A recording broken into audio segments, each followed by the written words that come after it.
শিৱসাগৰত জনগোষ্ঠীৰ দাবীত মটৰচাইকেল ৰেলী। মৰাণ জনগোষ্ঠীৰ পাছত এইবাৰ ৰাজপথলৈ ওলাল মটক জনগোষ্ঠী। জনগোষ্ঠীৰ দাবীত সদৌ অসম মটক যুৱ ছাত্ৰ সন্মিলনৰ বিশাল মটৰচাইকেল ৰেলী। শিৱসাগৰ জিলা মটক সন্মিলন আৰু মটক মহিলা পৰিষদৰ উদ্যোগত ভটিয়াপাৰৰ পৰা শিৱসাগৰ চহৰকে ধৰি বিভিন্ন মটক অধ্যুষিত অঞ্চলসমূহ মটৰচাইকেল ৰেলীৰে পৰিভ্ৰমণ কৰি সজাগতা সৃষ্টিৰ প্ৰয়াস কৰাৰ লগতে শীঘ্ৰেই মটক জনগোষ্ঠীক জনজাতিকৰণ নকৰিলে ৰাজপথৰ আন্দোলনক বেলট বাকচলৈ নিয়াৰ হুংকাৰ মটক সন্মিলনৰ।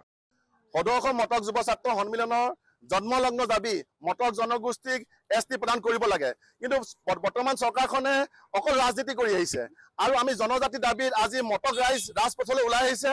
এয়া আমাৰ প্ৰথম কাৰ্যসূচী শিৱসাগৰত আৰু ধাৰাবাহিকভাৱে আমি কাৰ্যসূচী কৰিবলৈ বাধ্য হ'ম। কাৰণ বিজেপি চৰকাৰে বাৰে বাৰে আমাক প্ৰতিশ্ৰুতি দিয়ে। তেওঁলোকে যেতিয়া শাসনলৈ আহিছিল এই খিলঞ্জীয়া জনগোষ্ঠীৰ মটক ৰাইজে কিন্তু ভোট দি তেওঁলোকক শাসনত বহালে। ইয়াৰ পাছত কিন্তু তেওঁলোকে আজি 15টা বছৰ কেন্দ্ৰীয় চৰকাৰ শেষ হ'বলৈ হৈছে আৰু হিমন্ত বিশ্ব চৰকাৰখনে 10 বছৰ শেষ কৰাৰ পাছতো আজি তাৰিখত কিন্তু জনজাতিৰ ক্ষেত্ৰত তেওঁলোকে মাত্ৰ আলোচনাৰ নামত আমাক ঠগি আহিছে, আমাক প্ৰবঞ্চনা কৰি আহিছে।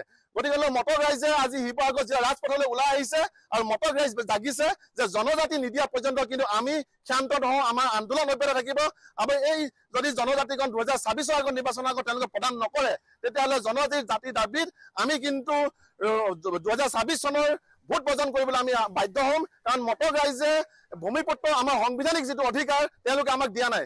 এই মটক ৰাইজৰ যি দাবী, যি দীৰ্ঘদিনীয়া দাবী, সেই দাবী যদি তেওঁলোকে পালন নকৰে তেতিয়াহ'লে অনাগত দিনত কিন্তু এই ফল কিন্তু 26ত চৰকাৰে কিন্তু ভুগিব।